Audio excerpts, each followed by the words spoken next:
그러니까 여기 계신 분들은 전쟁 날 거 걱정하지 말아라. 걱정하지 말아라. 쓸데없는 걱정하지 말고 안 죽는 여러분들이 더 큰 문제예요. 전쟁보다 더 무서운데 안 죽는 여러분이 더 문제예요. 내가 보기에는 전쟁보다 더 무서워요. 전쟁보다. 우리 생태마을에 북에서 탈북한 사람이 있어요. 우리 지금 생태마을에서 6년째 지금 직원도 있어요. 그분 얘기를 들어보면 참 기가 막혀요. 지금도 통화를 해요. 북한에 있는 형하고 통화를 해.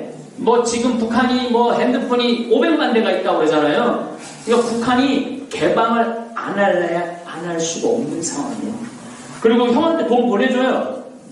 돈을 보내주면은 100만 원을 보내주면 15만 원은 중국 브로커가 가져가고 15만 원은 북한 브로커가 갖고 와서 70만 원이 형한테로 가요. 그래서 요즘 북한의 그 최고 처음에는 북한에서 정말 그 불편한 사람들이 탈북자 가족이야. 근데 하도 탈북자 이제 거의 3만 명 정도 되잖아요. 탈북자가 하도 많으니까 이젠 탈북자를 그냥 놔둬. 그런데 이 탈북자들이 지금 북한에 있는 형제들한테 돈을 다 보내. 그래갖고 북한에서 최고 좋은 혼처가 누구냐? 이 집안에 탈북자가 있는 집은 최고 인기 좋은 혼처야. 여러분들 사람들 관에다 묶을 때 염해갖고 왜 광목으로 묶는 줄 아세요? 다시 살아나와서 관 열고 나오지 말라고 묶는 거예요. 그게 결정적인 이유예요. 그게 결정적인 이유야. 꽉 묶는 게 뭐냐면은 다시 살아서 관 열고 나오지 말라고. 그래서 묶는 거야. 그리고 통일이 되면은요, 우리 애들 군대 안 가도 돼. 그래갖고 막 군대 면제하라고 막 간장 막 불러 마시고 안 그래도 돼. 간장 불러 마시고 안 그래도 돼. 그리고 더 중요한 건 지금 군대 2년, 3년 안 가는 기간 동안 공부도 하고 직장 생활하고 경제활동 해봐요. 그러면은 우리가 지금 상상하는 것보다 훨씬 좋은 속도, 좋은 환경에 우리나라는 안정으로 들어갈 거야. 나는 요즘 방탄소년단 애들이 어떤 애들인지 여러분들 잘 모르죠? 알아요? 잘 모르죠? 그러니까 요즘 젊은이들한테 조용필이야. 방탄소년단이. 근데 빌보드 차트 2018년 미국 가요 순위 탑10 그런 걸 빌보드 차트라고 그러거든요. 200위까지 하는데 3개월 내에 1위를 2번 했어요. 3개월 내에. 그러니까 전 세계에서 3개월 내에 1위를 2번 했는데 외국 가수로는 역사상 처음 있는 일이야. 역사상. 그리고 이 빌보드 휴대폰을 안 갖고 왔는데 얘네들 방탄소년단 애들이 그 휴대폰에다가 유튜브에다가 자기 노래를 올려요. 그런데 조회수가 32억 뷰야. 그 싸이가 강남스타일 했을 때 5억 했을 때 난리가 났잖아요. 근데 얘네들은 7명이 하는 노래를 하는 거거든. 32억 뷰야. 그러니까 지금 전 세계가, 그러니까 지금 뉴욕 매치 경기장 뭐 어마어마하게 큰 야구장에서 공연하면은 전성 매진이야. 전성 매진인데 우리나라 사람이 가서 보는 게 아니야. 얼굴 하얀 백인들이 막 눈물 흘리고 막 그냥 막 이틀 3일 줄 서서 기다리고, 이게 한류라는 게 이게 무서운 거예요. 근데 그 노래 가사 안에 우리나라 노래도 불러요. 지화자 좋다. 그런 노래 가사를 넣어 애들이. 기가 막힌 거잖아요.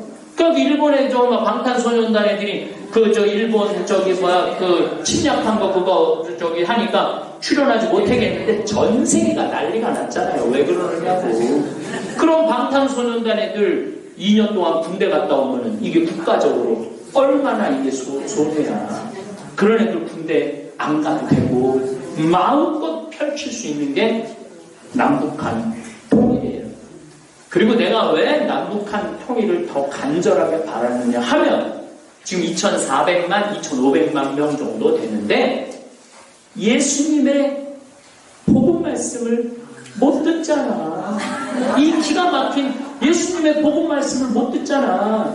유튜브 지금 볼지도 모르겠지만 일본은 항상 저거 우리들이 먹어야 되는 나라인데 자기네들을 막 뒤쫓아가니까 조선 따라가지, 그 다음에 전자제품 따라가지, 자동차 막 하지, 막 코앞에다가 반도체 그냥 뭐 따라잡았지. 그러니까 그런데 남한하고 북한하고 손을 잡는다? 그러면 요즘 김정은 국방위원장하고 문재인 대통령하고 만난다는데 한마디도 안 하는 나라가 하나 있잖아요.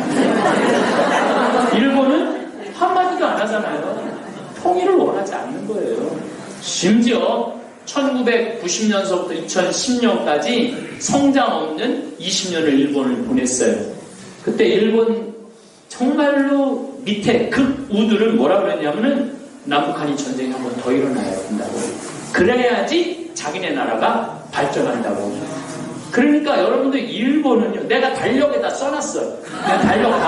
내년 달력에다가 10월 며칠이가 독도의 날인데 2019년부터 일본은 모든 학생들한테 독도는 일본 땅이라고 가르쳐요. 그렇게 10년 동안 배우면은요, 일본 대부분의 아이들은, 전쟁할 수 있는 세대 아이들은 저거 우리 땅인데 그거 강점하고 있다고 생각해요. 그러니까 전쟁을 일으킬 수 있는 근거가 되는 거야. 1905년에도 을사늑약할 때도 일본이 뭐라고 했냐면 독도는 우리 땅, 일본 땅이라고 그러고 들어오기 시작한 거예요. 그러니까 2019년에 이제 모든 교과서에서 가르친다는 얘기는 얘네들 귀에 있으면은 먹겠다는 거야. 근데 남북한이 손을 잡는다 그러니 이게 얼마나 이거 걱정스러운 일이에요. 그러니까 일본은 우리나라 통일되는 걸 원하지 않아요. 오늘도 황창현 신부님의 말씀을 통해 행복한 노후를 위한 해안을 얻어가시길 바랍니다. 황창현 신부님의 행복 특강 바로 시작하겠습니다. 매번 있는 강의지만 여러분들만 위한 것뿐만 아니라 우리 집에서 매일 미사 강론 듣는 분들을 위해서 한반도의 정세라는 주제로 강의를 하겠습니다. 제가 작년 9월 달에 시카고에 강의를 갔어요.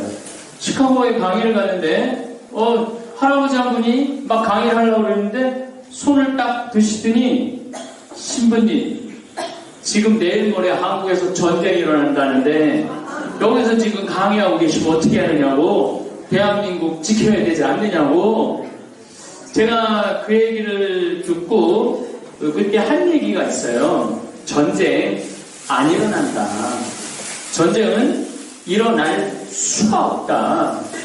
왜 전쟁이 일어날 수가 없느냐 하면은 북한은 전쟁을 일으킬 힘이 없어요. 뭐 힘이 있어야지 싸울 거 아니야. 뭐 싸울 힘이 있어야지 싸우지. 싸울 힘도 없는데 어떻게 전쟁을 일으켜요. 한동안 작년에 김정은하고 트럼프 대통령하고 네 버튼이 크다, 내 버튼이 더 크다. 그래갖고 뭐 핵무기 버튼을 누른다, 안 누른다. 그래갖고 뭐 젊은 사람들은 그렇게 많이 못 느꼈겠지만 나이 드신 분들은 이거 진짜 혹시 전쟁이 일어나는 거 아니야? 이런 걱정이 있으신 분들이 꽤 많이 있으셨을 겁니다. 아마 앞으로 북한이 먼저 전쟁을 일으키는 경우는 절대 없을 겁니다.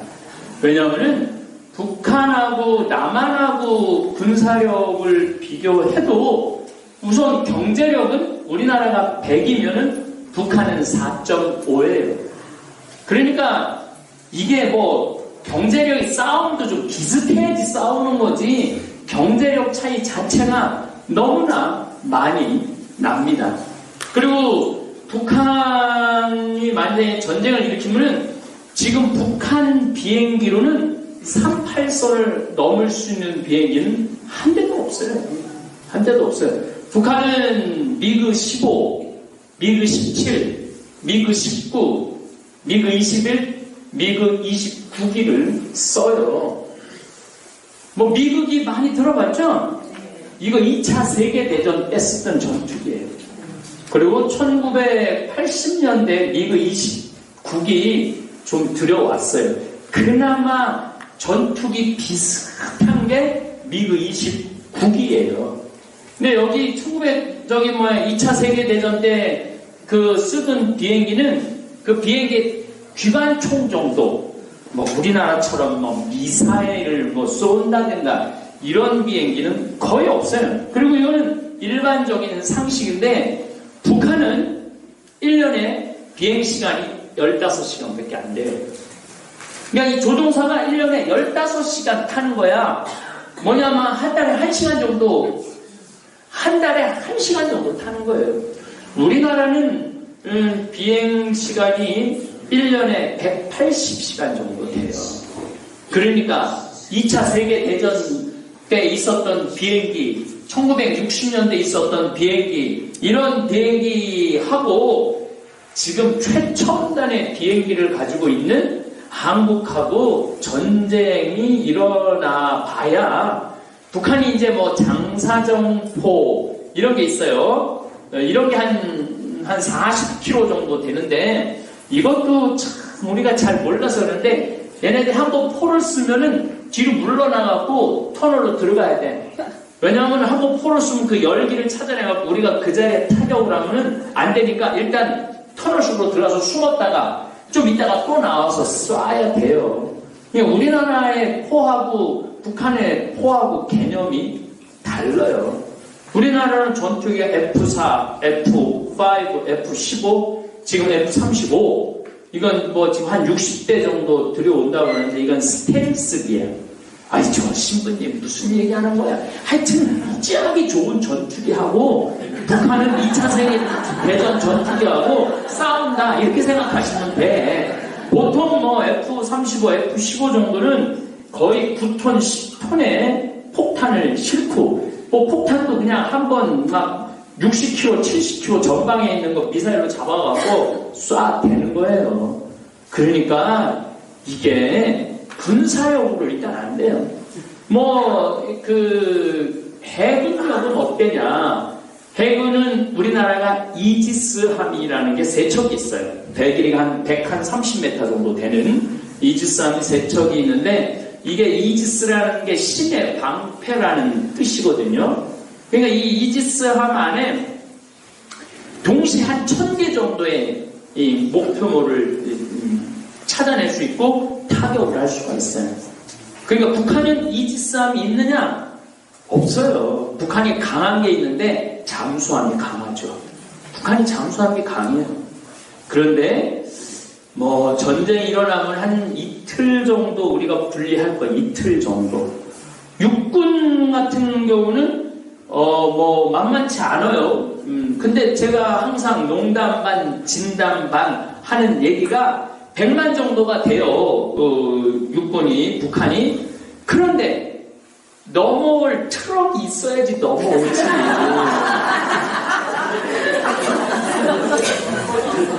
지금 막 뛰어다니면서 총 쏘는 시대는 지났어요. 시대 자체가. 그런데 우리가 꼭 잊지 말아야 되는 것은 전쟁이 일어나면은 미국이 가만히 있지 않아요. 미국이 가만히 있지 않아요. 미국은 우리나라가 전략적으로 반드시 필요한 나라야. 우리도 미국이 필요하고. 근데 미국에 이제 항공모함이라는 거 들어봤죠? 항공모함이라는 게 보통 항공모함의 비행기를 한 60대 정도 탑재할 수 있어요. 뭐 항공모함이 한 10층 높이 정도 되죠. 배 길이는 한 330m 정도 돼요. 배 길이가 330m 정도 돼요.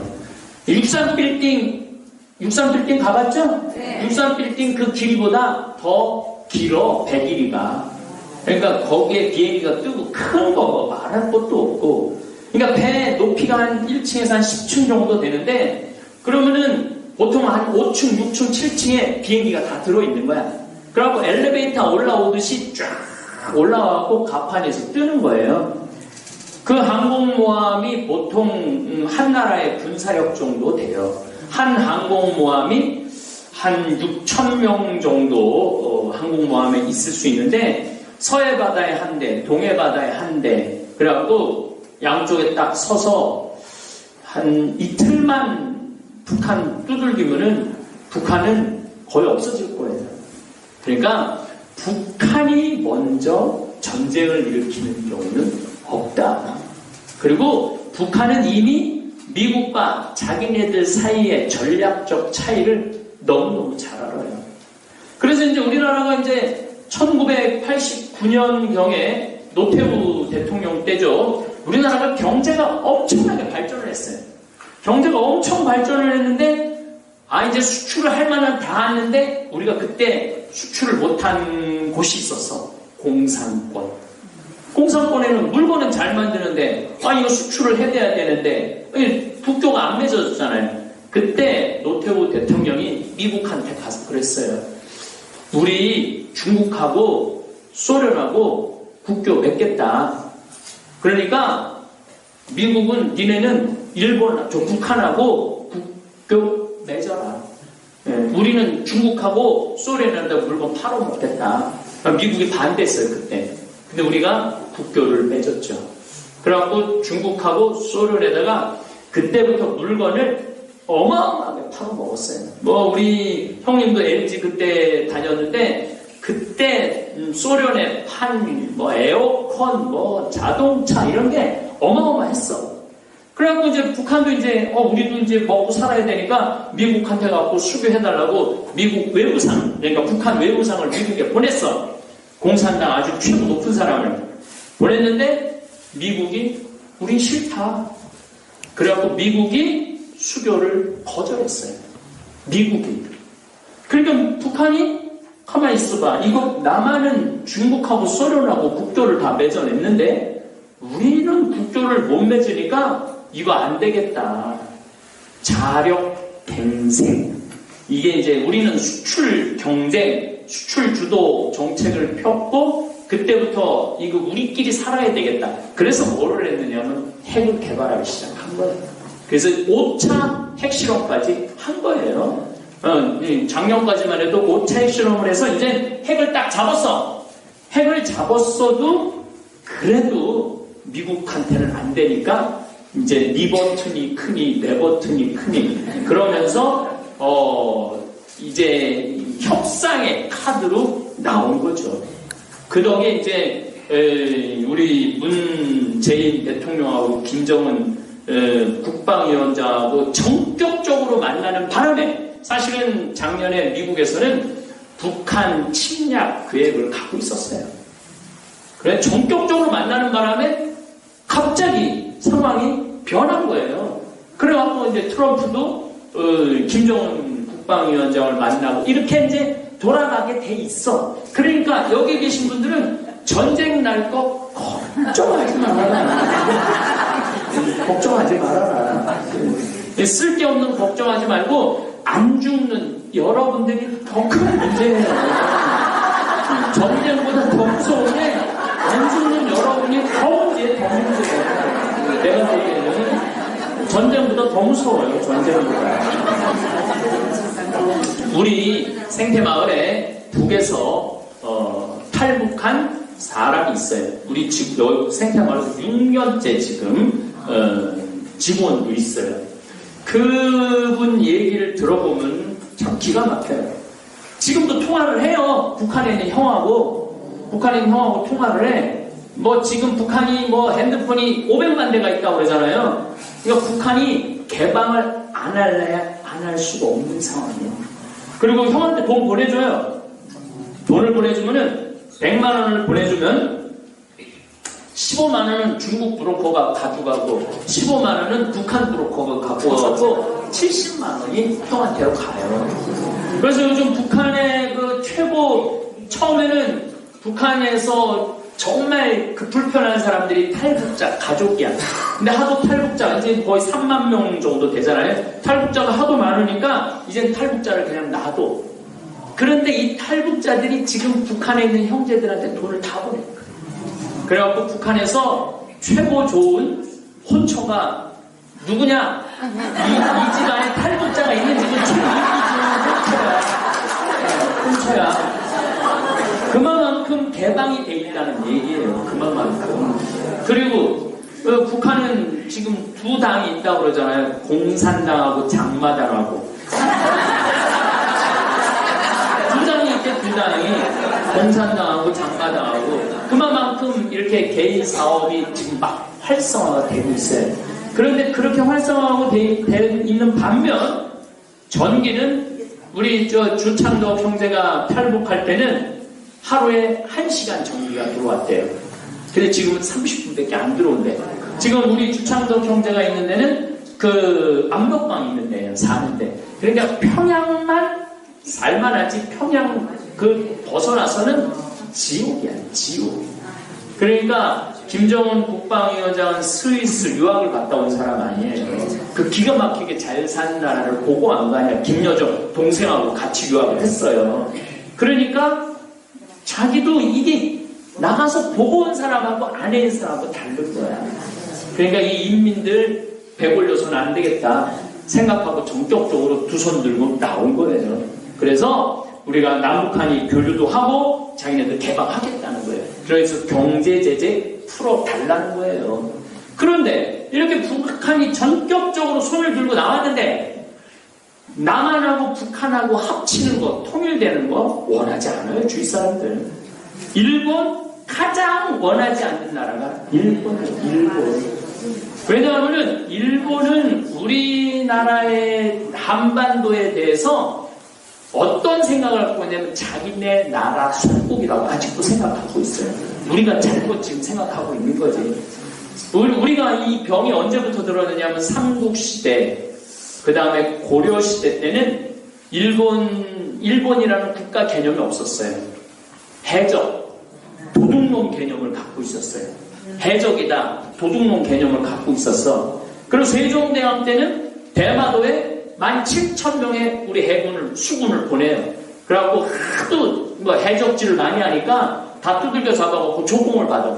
그때까지만 해도 우리는 일본이 우리나라보다 2배 땅이 큰 줄 몰랐어. 일본이 남한보다 땅이 4배가 커요. 그리고 일본이 남북한 합쳐도 2배가 더 커. 현재 인구도 우리나라는 5천만인데 일본은 1억 2천만이야. 근데 세종대왕 때까지만 해도 그 대마도에 있는 그 정도, 도둑놈 정도, 해적 정도를 알았지, 도요토미 히데요시가 전 일본을 통일하고 하고 막강한 나라를 갖췄을 땐 우리는 몰랐던 거예요. 그래서 1592년 4월 12일 날 전격적으로 임진왜란이 일어났죠. 그래서 우리나라가 얼마나 조선이 그 임진왜란 때문에 고통을 겪었어요. 그런데 우리나라가 임진왜란이 일어났을 때 누가 참전을 했죠? 명나라가 참전해서 5만 명을 보냈어요. 이거는 어쩔 수 없는 지정학적 이유예요. 그리고 이제 어쨌든 이순신 장군님 덕분에 일본이 패해갖고 돌아갔잖아요. 그래도 일본은 끝도 없이 이 한반도에 대한 침략 의지가 있어요. 왜냐하면 일본은 1년에 지진이 몇 번 일어나냐면 5,000번 일어나요. 5,000번. 하루에 15번 정도 일어나요. 하루 15번. 이거는 작은 지진 말고 적어도 한 3.0, 1점, 2점은 이 사람들은 지진 놓치지도 않아요. 적어도 4.0, 여러분들 나는 2.7 지진일 때 평창에서 2.7 지진이 한 번 있었어요. 이 흔들리는, 그때 막 여기서 기도하고 아이들이랑 찬양하고 그러는데, 그 흔들리는데 2.7인데도요, 대단하더라고요. 근데 일본 애들은 2.7은 지진도 생각 안 해요. 2.7은. 근데 그런 지진이 1년에 5,000번 일어나는 거예요. 그 다음에 태풍. 올해도 15번 일본 갔어. 우리나라는 2년에 한 번 올까 말까 하는데, 걔네들은 1년에 15번. 그래서 이 친구들은 우리가 외놈이라고 그러는, 나라도 우리나라보다 2배 크고 인구도 훨씬 많은. 그러고 난 다음에 임진왜란 끝나고 난 다음에 또 계속 침략의 그런 욕심을 갖고 있다가 1894년 동학혁명이 일어났을 때 완전히 우리가 전라도 고구서부터 시작됐죠. 조병갑이라는 그 이름도 갑이 들어가. 얼마나 갑질을 했는지. 조병갑. 그 군수. 거기서 그 농민들이 혁명을 일으켰죠. 그래갖고 그게 불이 일어나갖고 거의 이제 한양까지 올라갈 판국이니까 청나라의 도움을 청하잖아요. 그러니까 항상 우리나라는 전쟁이 일어나면 누가 껴드느냐? 일본, 중국, 이게 껴들게 돼 있어. 어쨌든 뭐 우리나라가 일본한테 나라를 빼앗겼죠. 빼앗겼는데 1927년 관동 지진이 일어나요.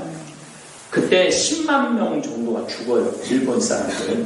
그때 뭐 저 다 조선 놈들이 저기다 뭐 어쩌고 저쩌고 해서 엄청나게 죽였죠. 그때 일본은 어떤 계획을 세우느냐 하면 일본의 수도를 한국, 조선, 한반도로 옮길 계획을 가졌었어요. 지금 어디로 옮기느냐 하면은 지금 용인 외대 모현 있는데 거기다가 옮기려고 했어요. 수도를. 그러니까 여러분들 생각을 해봐. 수도를 우리가 지금 도쿄로 옮긴다고 생각을 해봐. 우리가 수도를 조금만 베이징에다가 우리가 수도를 옮긴다고 우리가 그런 생각을 해요? 안 하죠? 이게 생각의 차이가 이렇게 큰 거예요. 자기네들 나라 지진 흔들리고 이러니까 조선이 자기네 땅이라고 생각을 하고 수도를 옮기려고 했던 거예요. 어쨌든 원자탄이 두 방이 히로시마하고 나가사키에 터지면서 손을 들고 나왔죠. 그리고 1945년부터 1950년대까지 일본은 하도 미군기가 폭격을 해갖고 나라 전체가 폐허가 됐어. 그리고 일본군이 600만 명이었는데 생거지가 된 거야. 하루아침에 직업을 잃었잖아요. 하루아침에. 근데 이 사람들은 다 전범들 아니야. 아무 일도 못하는 거야. 그래갖고 거지처럼 하고 살았어요. 근데 일본한테 기가 막힌 일이 벌었어. 6.25 전쟁. 이 6.25 전쟁 때문에 일본이 일어서요. 그냥 일어서는 정도가 완벽하게 일어서. 그리고 여러분들 6.25 전쟁 때 일본군이 참전했던 많은 숫자가 참전을 했어요. 비밀리에. 뭐 공식적인 숫자로는 한 3,000명인데 한 3만 명까지 참전하지 않았는가. 일본이 6.25 전쟁 때 참전을 했어요. 일본이. 거기 참전하면서부터 받은 돈이 어마어마해요. 어마어마해요. 그리고 군수물자, 폭탄, 차, 모든 군수물자는 어디서 만드느냐면 일본에서 만드는 거예요. 모든 수도됐던 공장이 다 돌아갔어. 그 다음에 그때는 군대를 못 만들었는데 우리 6.25 한국전 참전한다고 창설한 게 자위대야. 그러니까 그 6.25 전쟁 덕분에 군대도 갖게 된 거예요. 이름이 좋지, 자위대.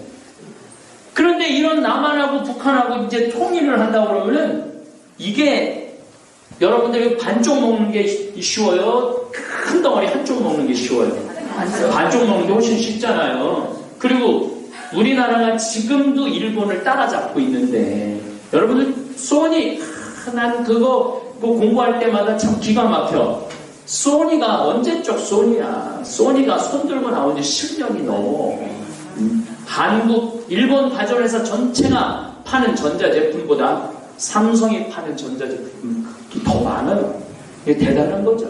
일본은 항상 저거 우리들이 먹어야 되는 나라인데 자기네들을 막 뒤쫓아가니까 조선 따라가지, 그 다음에 전자제품 따라가지, 자동차 막 하지, 코앞에다가 반도체 그냥 따라잡았지. 그런데 남한하고 북한하고 손을 잡는다? 그러면 요즘 김정은 국방위원장하고 문재인 대통령하고 만난다는데 한마디도 안 하는 나라가 하나 있잖아요. 일본은 한마디도 안 하잖아요. 통일을 원하지 않는 거예요. 심지어 1990년서부터 2010년까지 성장 없는 20년을 일본을 보냈어요. 그때 일본 정말로 밑에 극우들은 뭐라 그랬냐면은 남북한이 전쟁이 한 번 더 일어나야 된다고. 그래야지 자기네 나라가 발전한다고. 그러니까 여러분들 일본은요, 내가 달력에다 써놨어요. 내년 달력에다가 10월 며칠이가 독도의 날인데 2019년부터 일본은 모든 학생들한테 독도는 일본 땅이라고 가르쳐요. 그렇게 10년 동안 배우면은요, 일본 대부분의 아이들은, 전쟁할 수 있는 세대 아이들은 저거 우리 땅인데 그거 강점하고 있다고 생각해요. 그러니까 전쟁을 일으킬 수 있는 근거가 되는 거야. 1905년에도 을사늑약할 때도 일본이 뭐라고 했냐면 독도는 우리 땅, 일본 땅이라고 그러고 들어오기 시작한 거예요. 그러니까 2019년에 이제 모든 교과서에서 가르친다는 얘기는 얘네들 귀에 있으면은 먹겠다는 거야. 근데 남북한이 손을 잡는다고 그러니 이게 얼마나 이거 걱정스러운 일이에요. 그러니까 일본은 우리나라 통일되는 걸 원하지 않아요. 그리고 또 우리나라 통일되는 거 원하지 않는 나라가 중국이야. 중국은 이 태평양으로 나가고 싶은데 우리나라 딱 막고 있잖아요. 일본하고 우리나라가 이 태평양으로 나간다는 건 뭐냐면은 무역로라든지 군사든지 다 마찬가지예요. 근데 딱 우리나라하고 일본이, 미국이 딱 막고 있으니까 못 나가는 거야. 아니 이게 미국하고 대적을 좀 하고 싶은데 이게 답답한 거야. 그나마 그 자기네들 앞에 자기네들을 막아주는 게 누구냐면 북한이 막아주고 있는 거예요.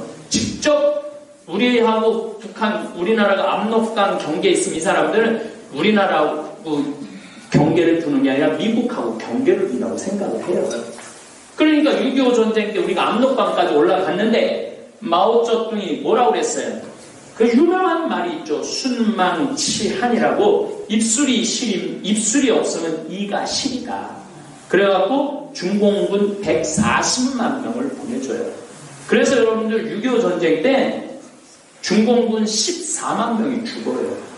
그 다음에 80만 명이 부상을 입어요.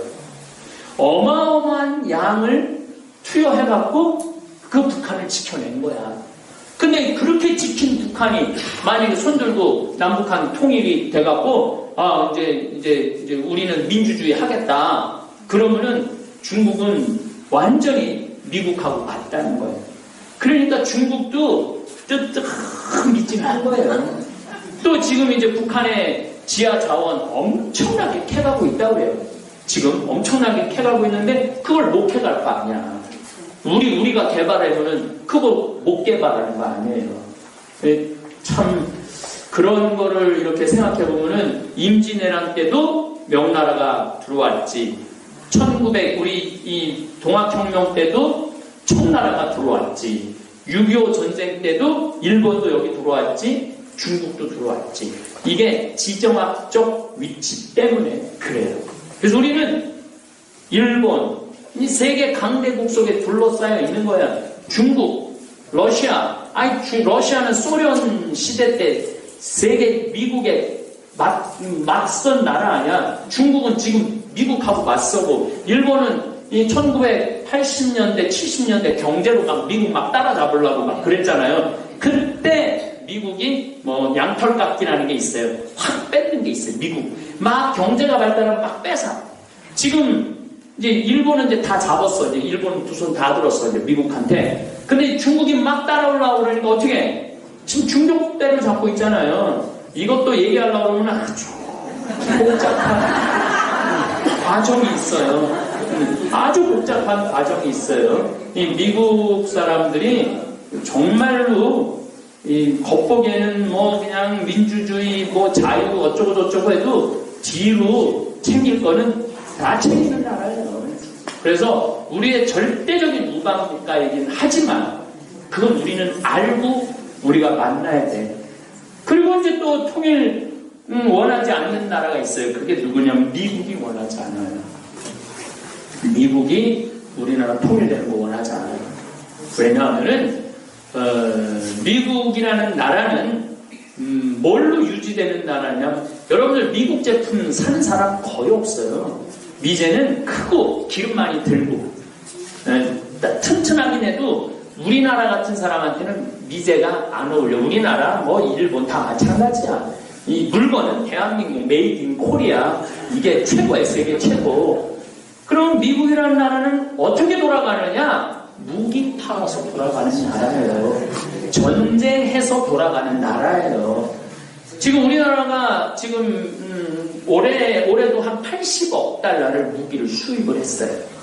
그 많이 수입할 때는 F-35 들어올 때는 아마 1년에 100억 달러를 수입을 할 거야. 1년에 100억 달러.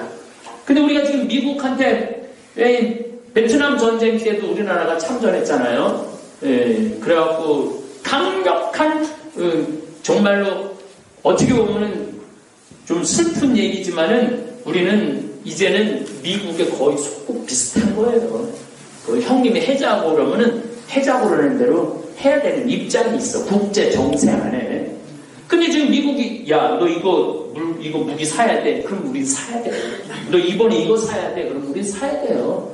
그래갖고 20년, 30년 동안 매년 거의 50억 달러에서 100억 달러 하면은 1000억 달러, 1500억 달러를 우리가 무기를 수입한 거야, 이제까지. 그럼 앞으로 북한이 네 버튼이 크니, 내 버튼이 크니, 그리고 막 서로 막 전쟁을 하려고 그러면은 우리는 더 미국에 이지스함도 들여와야 되고, 그 전투기도 더 많이 들어와야 되고, 미사일도 더, 우리는 미사일 딱 300km 4정밀에 딱 묶어놓고, 우린 더 이상 개발하지 못하고, 우리가 다 알아서 해결해 줄게. 그리고 그냥 우리는 미국이 시키는 대로 무기 사라. 그렇다고 또 우리가 원하는 무기를 팔지도 않아요. 이스라엘은 A급 무기를 팔아요. 일본은 B급 무기를 팔아요. 우리나라는 C급 무기를 팔아요. 그렇게 돈을 많이 우리가 수입을 하는데, 그래서 세계 그 무기 수입국 중에 사우디아라비아, 쿠웨이트, 대한민국, 대만, 이게 미국 무기를 엄청나게 사요. 미국은 이게 거의 공식적으로는 잘 드러나지 않는데 내가 또 주보라고 조사를 해봤지. 올해만 무기 수출을 2천억 달러를 했어. 전 세계. 그러니까 요즘 전 세계에서 전쟁은 누구 무기 갖고 싸우는 거냐면 미국 무기 갖고 싸우는 거예요. 미국 무기. IS도 이라크 전쟁 때 뭐 총을 3천만 정인가 두고 떠났대, 미국 사람들이. 총이 많으니까 그 총 갖고 지금 중동이 서로 싸우는 거예요. 그 총 갖고. 이것도 복잡한 정세가 있어요. 어쨌거나 하여튼 미국은 우리나라가 통일되는 거를 그렇게 원하지 않아요. 그러니까 지금 내가 보기엔 김정은 국방위원장이 두 손 다 들고 지금 자기 핵시설 다 파괴하고 나왔어. 우리도 이제 손 잡으려고 막 그래. 그런데도 미국이 할 것 같으면서도 안 하고, 할 것 같으면서도, 여러분들 텔레비전 보면서 좀 답답하지 않아요? 답답하죠? 아니 뭔가 좀 탁탁탁탁 진행될 것 같은데도 할 것 같으면서도 안 하고, 할 것 같으면서도 안 하는 이유 중에 여러 가지 이유가 있는데 무기 상들하고의 관계가 있는 거예요. 또 뭐 트럼프 대통령 재선에 그거를 이제 남북한 자기가 이제 핵무기 없앤다라는 카드로 쓰려고 그러는 이유도 있기도 하고, 그 다음에 무기 판매 이유도 있기도 한 거예요. 벌써 미국은 카길이라는 무기 회사가, 곡물 회사가 지난달에 들어갔어요. 북한에. 카길 들어봤어요? 네. 카길은 세계 곡물 회사의 70%를 제공하고 있는 회사예요. 그러니까 세계에 있는 모든 곡물 시장을 미국의 카길이라는 회사가 다 점유하고 있어요. 이 카길이라는 회사는 얼마나 대단하냐 하면 윈봉위성으로 딱 전 지구의 작황 상황을 확인을 해. 올해 옥수수가 중국에 안 될 것 같다. 그럼 옥수수를 심어요. 자기네 그 땅에다가. 그리고 그 옥수수를 중국에 갖다 팔어. 밀이 안 된다. 그럼 밀을 잠뜩 심어. 그래갖고 팔어. 이게 정말 대단한 회사예요. 근데 그 카길이 지난달에 들어갔어. 북한에. 우리나라는 지금 뭐 하나 철도만 한다고 못 들어가게 하는데 자기네 회사, 곡물 회사의 전 세계 70%를 쥐고 있는 카길이라는 회사는 몰래 들어가게 승인을 해줬어. 그럼 카길이라는 회사는 거기 왜 갔을까요? 간 이유는 하나예요. 내가 니네들 곡물 대줄 테니까 니네 지하자원 달라고 벌써 협상하러 들어간 거야. 그러니까 이게 참 우리가 이렇게 겉보는 거하고 이 속사정은 다 다른 거야. 그러니까 일본도 중국도 그나마 러시아도 아무 소리가 안 하잖아. 러시아는 이미 공산주의가 아니에요. 민주주의야. 근데 통일이 되면은 러시아는 이렇게 손이 손익분기 쪽에 따져보면은 이익이 더 많아. 왜냐하면 천연가스를 우리나라가 소비하면 엄청나게 소비할 거거든. 그러니까 천연가스를 보낼 수 있으니까, 그러니까 러시아도 별소리 안 하고 일본은 아예 말도 안 하고, 중국 이제 뭐 그건 저펜 패싱이라고 그러죠. 중국은 차이나 패싱 당하기 싫으니까 이게 밀었다 당겼다 밀었다 당겼다 하는 거죠. 그러면은 우리나라하고 북한하고 통이 지금 38선에 GP 초소 다 지금 없애고 있잖아요. 하여튼 할 수 있는 건 다 하고 있는 거야 지금. 할 수 있는 건. 그러면 남북한이 통일이 되면은 일단은 인구가 8천만이야. 인구가 8천만, 9천만, 1억이 되면은 우리가 그렇게 수출에 목 안 매도 돼. 우리나라 자체에서 물건을 사고 팔면서 나라가 돌아갈 수가 있어요. 그러니까 일단은 무조건 통일이 돼야 돼. 우리의 소원은 통일이야. 통일. 그리고 지금 북한 도로 포장하는 거 지금 우리나라 포장 기술은 전 세계에서 1위거든요. 그 북한에 지금 뭐 쓸데없는데, 아니 나는 이 앞길에 도로를 왜 내는지 이해가 안 돼요. 여기 이 길만 해도 충분한데 그냥 이게 도로를 내야 되니까 뭘 해야 되니까 그냥 아무데나 내는 거야. 뭐 아무데나 내는 데가 너무 많아요. 근데 이거를 북한으로 넘겨서 북한의 도로를 뚫는다면 우리나라 건설회사, 도로 토목회사들 그냥 피는 거야. 그냥 북한에 가면은. 그럼 도로, 전기, 우리나라가 전기를 얼마나 잘 만들어요. 북한 전기 지금 30분밖에 안 준다는데 그 북한 그 기가 막힌 석탄 캐다가 전기로 만들면은 얼마나 북한이 그 경쟁력이 좋을 것 같아. 그 다음에 우리나라 지금 베트남, 인도네시아, 뭐 중국에 나가 있는 공장들 다 한국으로 들어와요. 그래서 어디로다가? 북한으로 다 올라가는 거야. 북한으로. 그 개성공단이 200만 평이라고 그러잖아요. 내가 장비아에 1000만 평 받았는데 개성공단이 200만 평인데도 어마어마한 그 공장을 거기다 세워서 쓴다는 거 아니에요. 그러니까 북한은 대개 고등학교까지는 의무교육을 다 하잖아요. 난 내 강의 핸드폰 올려도 한 번도 신경 쓰는 적이 없거든. 핸드폰이 울려야지 내가 잠깐 쉬어. 그리고 진짜 내 나이쯤 되면 네 바지에 쏠리는지 내 바지에 쏠리는지 충분히 이해를 해요. 때와 장소를 가리지 않는 이 핸드폰, 생각하기 나름이에요. 이걸 즐겁게 받아들이면 즐거운데 짜증스럽게 받아들이면 짜증스러운 거야. 어제가 그제도 천국은 여기 있다 저기 있다가 아니야. 내 안에 있는 거야. 천국은 내가 어떤 마음으로 생각하느냐. 얼마나 지금 핸드폰 올린 자매님 당황스러울 거야. 이게 전 세계 유튜브로 지금 방송되는 건데. 그리고 뭐 이게 가서 봐야 되겠지만 지하 자원은 3,000조 정도 있다고 그러잖아요. 지하 자원은. 그러니까 우리가 어떻게 계산할 수 없는 자원이 북한에 있는 거예요. 북한에. 그리고 석유는 뭐 그것도 직접 가서 우리가 봐야 되겠지만은 석유 매장량이 세계 3위, 4위급 정도 된다고 해요. 총 1,500억 배럴 정도 있다고 해요. 1,500억 배럴. 그럼 1,500억 배럴 정도면 뭐 양이 어느 정도냐? 우리나라가 500년 동안 쓸 수 있는 석유 양이라고. 우리나라가 500년 동안. 그게 주로 어디 많이 묻혀있느냐면 평양 앞바다에 많다고 해요. 근데 단점이 하나 있어요. 이게 지하 10km 정도예요. 예. 근데 이 석유 시추하는 이 기술은 SK가 세계적이야. 그 안정만 되면은 가갖고 어쨌든 시추를 해갖고 퍼내는 건 내가 보기엔 문제가 없을 거야. 그러니 이런 남한하고 북한하고 하나가 된다 그러면은 어떨 것 같아요? 2050년 되면은 전 세계에서 경제 2위 국가가 된다. 2050년 정도 되면은 세계 평가 회사들이 평가하기를. 그리고 국민소득은 $8만 정도 된다고 그래요. 근데 뭐 우리는 뭐 북한에 다 퍼준다, 뭐 통일 비용이 저기 막 독일 1989년에 베를린 장벽이 무너졌어요. 근데 뭐 독일을 봐라, 뭐 지금도 통일, 여러분들 지금 유럽에서 제일 잘 나가는 나라는 독일이에요. 독일이 경제 발전을 가장 안정적으로 하고 있는 나라가 독일이에요, 독일. 그렇게 통일 비용을 해서 망해야 될 거 아니야.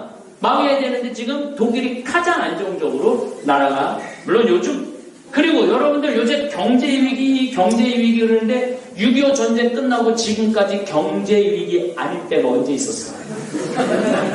생각해봐요. 맨날 경제위기라고 그랬죠? 이게 마음먹기에 달려있는 거야. 아니 여러분들 지금 얼마나 잘 살아? 내가 보기에는 여러분들은 호강에 요강을 타고 사는 진짜로 얼마나 잘 사는지 몰라. 대한민국이 전 세계 나가봐요. 아니 아까 오전에 잠비아 그 사람들 봐요. 우리는 정말로 잘 사는 나라예요. 또 이런 전 세계가 원하지 않는데도 불구하고 남북한이 얼마나 지금 우리 남한이 얼마나 잘 살아. 그 남북한이 손만 잡으면은 내가 보기엔 지하자원 이런 거 말할 것도 없어. 너무 좋아. 근데 더 좋은 건 뭐냐면 국민들이 마음의 평화야. 전쟁이 없고 뭐 물론 이제 우리가 중국하고 일본이 남아있지. 통일돼도 중국하고 일본이 어떤 이유가 생기면 전쟁을 일으켜요. 근데 남북한이 지금 합쳐서 이렇게 5,000년 역사상 지금까지 한민족, 뭐 북한 빼고 남한 5,000년 역사상 이렇게 잘 산 적은 없어요. 내가 역사책을 뒤지고 봤는데 지금처럼 잘 산 적이 없어요. 5,000년 역사상. 정말 그 배고픔의 시절을 이렇게 보면은 조선시대에도 두 끼밖에 못 먹었다는 거예요. 대부분의 평민들은. 근데 지금 우리 남한 가요. 얼마나 잘 살아요. 그리고 통일이 되면은요, 우리 애들 군대 안 가도 돼. 그래갖고 막 군대 면제하라고 막 간장 막 불러 마시고 안 그래도 돼. 간장 불러 마시고 안 그래도 돼. 그리고 더 중요한 건 지금 군대 2년, 3년 안 가는 기간 동안 공부도 하고 직장 생활하고 경제활동 해봐요. 그러면은 우리가 지금 상상하는 것보다 훨씬 좋은 속도, 좋은 환경에 우리나라는 안정으로 들어갈 거야. 나는 요즘 방탄소년단 애들이 어떤 애들인지 여러분들 잘 모르죠? 알아요? 잘 모르죠? 그러니까 요즘 젊은이들한테 조용필이야. 방탄소년단이. 근데 빌보드 차트 2018년 미국 가요 순위 탑10 그런 걸 빌보드 차트라고 그러거든요. 200위까지 하는데 3개월 내에 1위를 2번 했어요. 3개월 내에. 그러니까 전 세계에서 3개월 내에 1위를 2번 했는데 외국 가수로는 역사상 처음 있는 일이야. 역사상. 그리고 이 빌보드 휴대폰을 안 갖고 왔는데 얘네들 방탄소년단 애들이 그 휴대폰에다가 유튜브에다가 자기 노래를 올려요. 그런데 조회수가 32억 뷰야. 그 싸이가 강남스타일 했을 때 5억 했을 때 난리가 났잖아요. 근데 얘네들은 7명이 하는 노래를 하는 거거든. 32억 뷰야. 그러니까 지금 전 세계가, 그러니까 지금 뉴욕 매치 경기장 뭐 어마어마하게 큰 야구장에서 공연하면은 전성 매진이야. 전성 매진인데 우리나라 사람이 가서 보는 게 아니야. 그러니까 얼굴 하얀 백인들이 막 눈물 흘리고 막 그냥 막 이틀 3일 줄 서서 기다리고, 이게 한류라는 게 이게 무서운 거예요. 근데 그 노래 가사 안에 우리나라 노래도 불러요. 지화자 좋다. 그런 노래 가사를 넣어 애들이. 기가 막힌 거잖아요. 그러니까 일본의 방탄소년단 애들이 일본 침략한 거 그거 하니까 출연하지 못하겠는데 전 세계가 난리가 났잖아요. 왜 그러느냐고. 그럼 방탄소년단 애들 2년 동안 군대 갔다 오면은 이게 국가적으로 얼마나 이게 손해야. 그런 애들 군대 안 가도 되고 마음껏 펼칠 수 있는 게 남북한 통일이에요. 그리고 내가 왜 남북한 통일을 더 간절하게 바라느냐 하면 지금 2,400만, 2,500만 명 정도 되는데 예수님의 복음 말씀을 못 듣잖아. 이 기가 막힌 예수님의 복음 말씀을 못 듣잖아. 유튜브 지금 볼지도 모르겠지만 물론 지금 우리 여기 주창덕이라는 직원이 내 CD를 보내갖고 화가 나십니까를 듣고 돌아가면서 자기네 그렇게 밤에 모여서 듣는데요. 네. 그 하여튼 대단한 그래서 우리 우리 그 직원한테 너 과장인데 주과장한테 그런데 이 천주교 신부님이 대단하네. 이 신부님이 우리 와서 좀 많이 좀 가르쳐 줬으면 좋겠네 그러더라고요. 그러니까 내가 북한에 가갖고 좀 강의 좀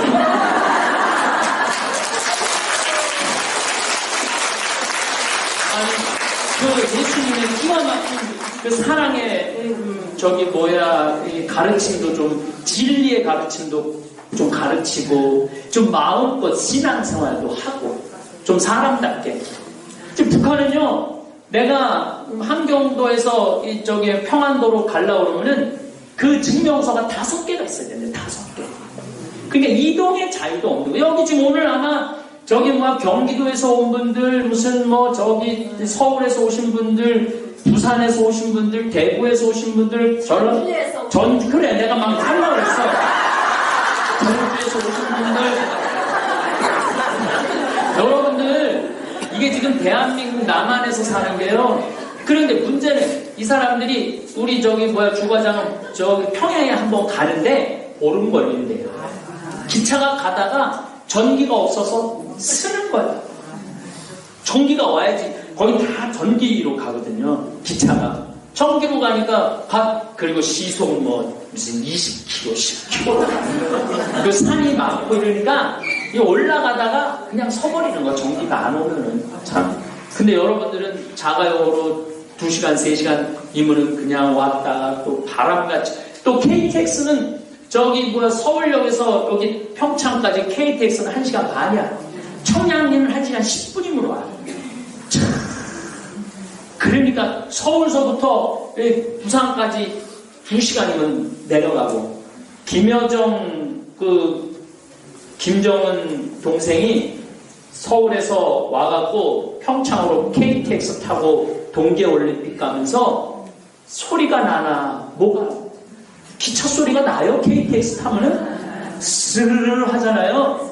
이게 기가 막힌 거예요. 그래갖고 북한에 올라가고 오빠 이거 안 된다. 우리 열어야 된다. 그리고 우리를 살릴 사람은 남한밖에 없다. 남한에 가보니까 기가 막히더라. 기차며 도로며 상상하는 거 이상이다. 그러니까 이 오빠하고 동생하고 손잡고 어떻게 해서든지 나라를 열으려고 그러는데 그런 여러 가지 국제적인 이유 때문에 속 시원해. 우리도 이제 준비가 다 돼 있어, 우리나라도. 그런데 일본도 원하지 않지, 중국도 원하지 않지, 미국도 원하지 않지. 이러니까 이놈의 거 우리 마음껏 되지가 않는 거야. 근데 국민들이 이런 국제 정세를 좀 잘 이해하고, 지금 세계 돌아가는 상황을 잘 알고, 그리고 관광 이게 지금 여기서 한국만 뺑글뺑글 돌아다니는 남한보다 북한에 가면 개마고원이 기가 막히대요. 개마고원. 나는 백두산도 가보고 금강산도 다 가봤는데 기가 막혀요. 그러니까 더욱이 이 북한이라는 나라는 문만 열면은 우리나라 최고의 도시 건설 기술이 넘어가고 아름답게 꾸미면은 내가 보면 기가 막힐 거야. 유럽에 좋은 도시, 멋있는 도시 가봐야 분당 못 따라가요. 분당처럼 도로 빵빵 뚫리고 이만큼 막 도로 30m가 조경으로 되게 돼 있어, 법적으로. 그러니까 미국, 유럽 애들이 분당에 와갖고 내가 분당에서 미국 애들, 유럽 애들 만나고 얘기 많이 해봤어요. 분당에서 있을 때. 그거 어떠냐? 이 세계에서 이런 도시가 어딨느냐 이거야. 이렇게 그러니까 분당, 돈탄, 요즘 새로 생기는 신도시들 가보면은요, 정말 기가 막혀요. 보면은. 이 기술을 북한에다 딱 적용해갖고, 도시 개발해봐. 그럼 우리나라는 관광으로도, 경제로도 평화로도 정말 무엇보다도 복음을 전할 수 있잖아요. 이 복음이 북한 교회에 전해진다면 얼마나 북한 사람들이 행복하겠어. 하늘나라 문을 열어주는 건데. 그래서 여러분들 통일되는 거 기도해야 돼요. 무엇보다도. 그래요. 어쨌든 여기 우리 생태마을에 오신 분들이 이제 묵주기도 이렇게 할 때 통일 한 번씩 하느님 통일하게 돼서 북한에 성당 짓게 해주십시오. 나는 내 이 강의회가 유튜브에 올라가고 잠비아에 나무 심는 것도 꿈이지만 북한에다 나무 심는 게 꿈. 북한의 나무를 기가 막히게 심어주고 싶어요. 그래서 한 10개 산 정도 내가 책임지겠다. 그래갖고 조림하는 거 이게 내 꿈이야. 이 환경을 지키는 거는 나무를 심는 거거든.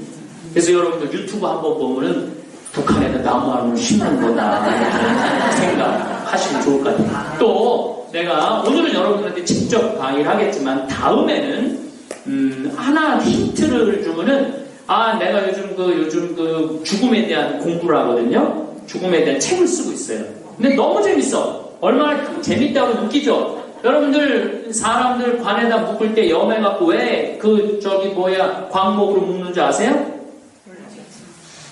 다시 살아나와서 관 열고 나오지 말라고 묻는 거예요.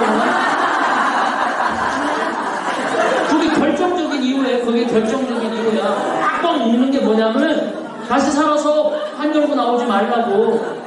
그래서 묻는 거야.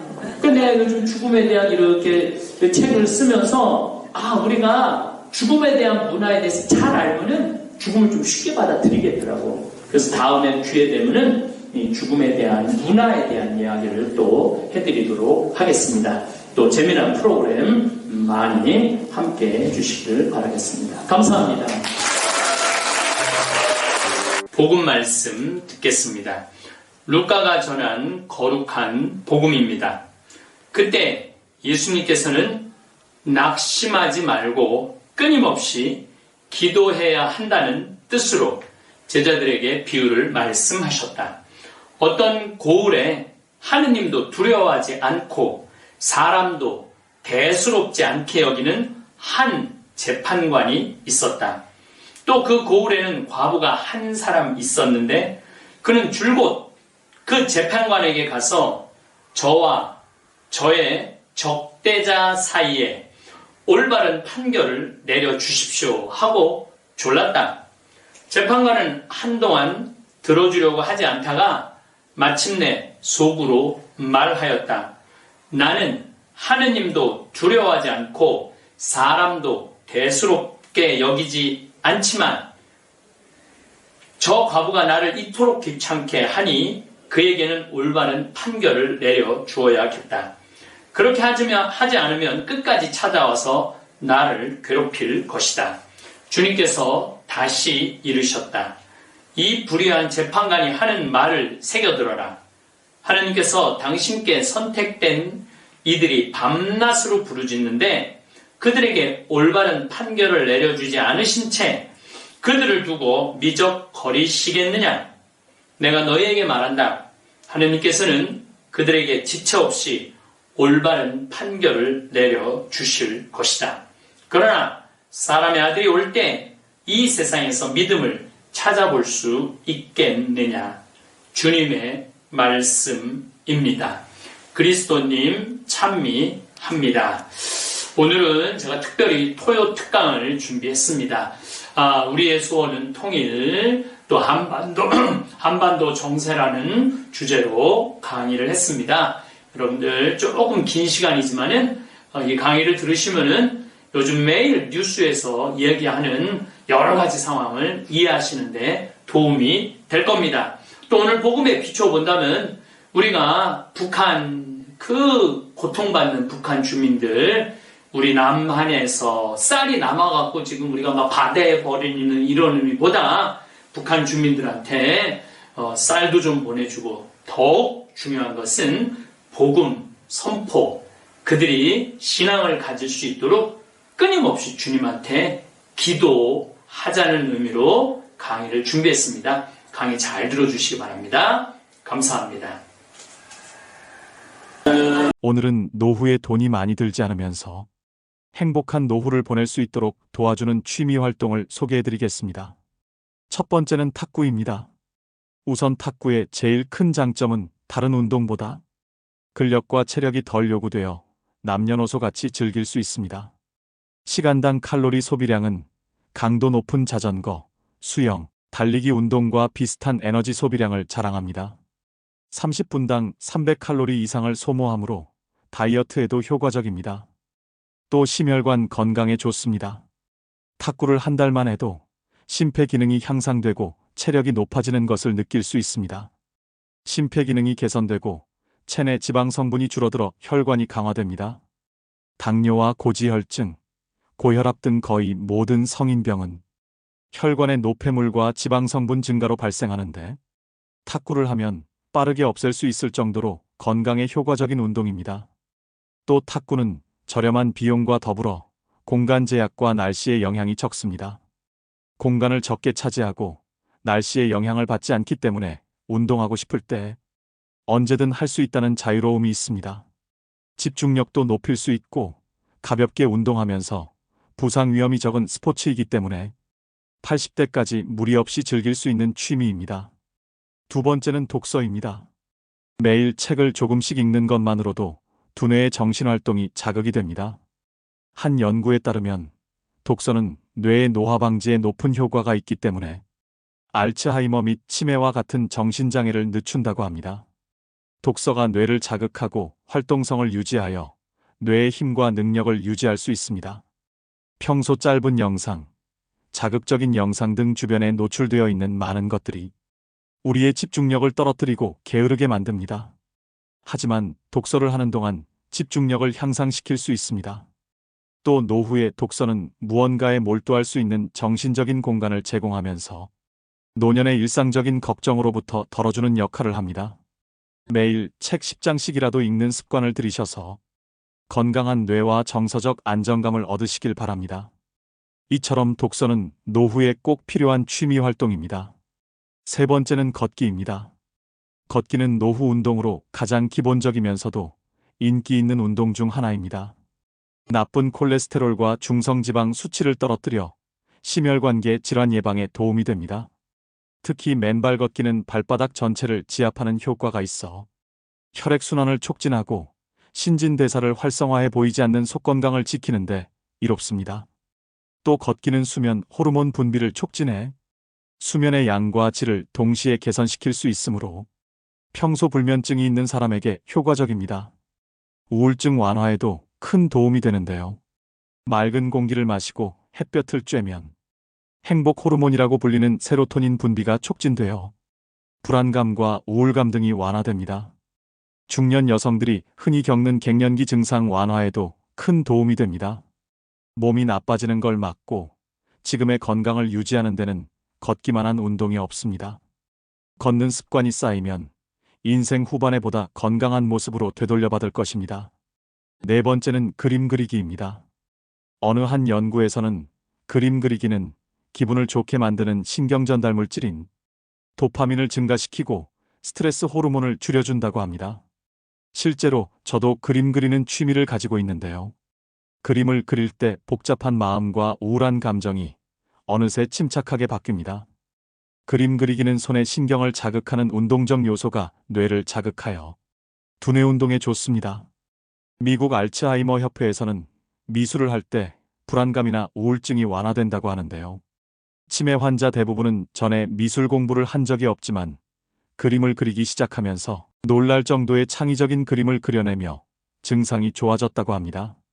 그림을 꾸준하게 배워놓으면 평생 취미로 삼을 수 있습니다. 장소에 구애받지 않고 적은 재료로도 얼마든지 가능하기 때문에 노후에 접근이 쉬운 취미 중 하나입니다. 다섯 번째는 등산입니다. 한 연구에서 한국인을 대상으로 20년 동안 추적 조사한 결과 한국인이 가장 좋아하는 취미 생활은 등산인 것으로 밝혀졌습니다. 특히 40대 이상부터 남녀 공통 1위로 한국 중장년층의 대표적인 취미 생활로 등산을 선호합니다. 등산은 심폐지구력 향상과 근지구력 향상에 도움이 되며 심신 건강을 촉진하며 자연환경 속에서 힐링과 즐거움을 느낄 수 있습니다. 또 자연 풍경을 직접 느낌으로써 정신을 맑게 해주고 스트레스 해소를 돕습니다. 특히 시니어들의 우울증을 예방해준다는 연구 결과도 있는데요. 반면에 하산을 하는 과정에서 무릎 관절이 체중과 배낭의 무게를 지탱하며 내려오기 때문에 관절에 무리가 갈 수 있습니다. 이로 인해 중장년들의 경우 무릎이 시리거나 연골이 손상되기도 합니다. 이처럼 등산은 무릎 관절 안 좋으신 분이나 근력이 거의 없으신 분들은 피하는 것이 좋습니다. 체력과 경험에 맞는 쉬운 코스부터 시작하셔서 나에게 맞는 적절한 난이도를 선택하시면 됩니다. 특히 등산 전에 충분한 스트레칭을 통해 부상 위험도 예방하셔야 합니다. 등산 중간중간 적절한 휴식을 통해 체력을 유지하는 것도 아주 중요합니다. 맑은 공기와 흙냄새, 꽃향기가 어우러져 정신적인 테라피를 누릴 수 있는 취미로 등산은 어떠신가요? 6번째는 파크골프입니다. 파크골프가 조금 생소하신 분들도 있으실 거라고 생각합니다. 파크골프는 공원과 골프의 합성어로 도심의 공원에서 나무채와 플라스틱 공으로 간편하게 즐길 수 있는 골프의 한 종류입니다. 다만 일반 골프는 경제적인 부담으로 인해 아직은 진입장벽이 높은 편에 속하는데요. 이러한 이유로 인해 요즘은 골프를 조금 더 가볍게 즐길 수 있는 파크골프에 관심이 높아지고 있다고 합니다. 따로 필드나 스크린 골프장을 가지 않아도 되기 때문에 저렴한 비용에 부상 위험도 적고 체력 소모도 적으면서 시간 제약 없이 즐길 수 있기 때문에 온 가족이 즐기기에도 좋습니다. 일반적으로 정상적인 생활을 하는 어르신들의 경우 하루에 필요한 운동량은 300칼로리 정도인데 파크골프 경기를 위한 1시간 30분의 운동량은 200칼로리 정도이므로 노인에게 적합한 스포츠라 할 수 있습니다. 또 비교적 힘든 기술을 요구하지 않기 때문에 나이에 상관없이 즐기기에 좋아서 80대까지 추천드리는 취미 활동입니다. 복장은 평소에 입으시는 편한 운동복을 입으시면 되고 개인적인 생각으로는 스윙을 하기 때문에 모자가 달린 상의보단 일반 옷이 더 편할 것으로 생각됩니다. 입문 장벽이 낮고 가볍게 즐길 수 있는 파크골프로 취미를 시작해 보시는 건 어떨까요? 7번째는 명상입니다.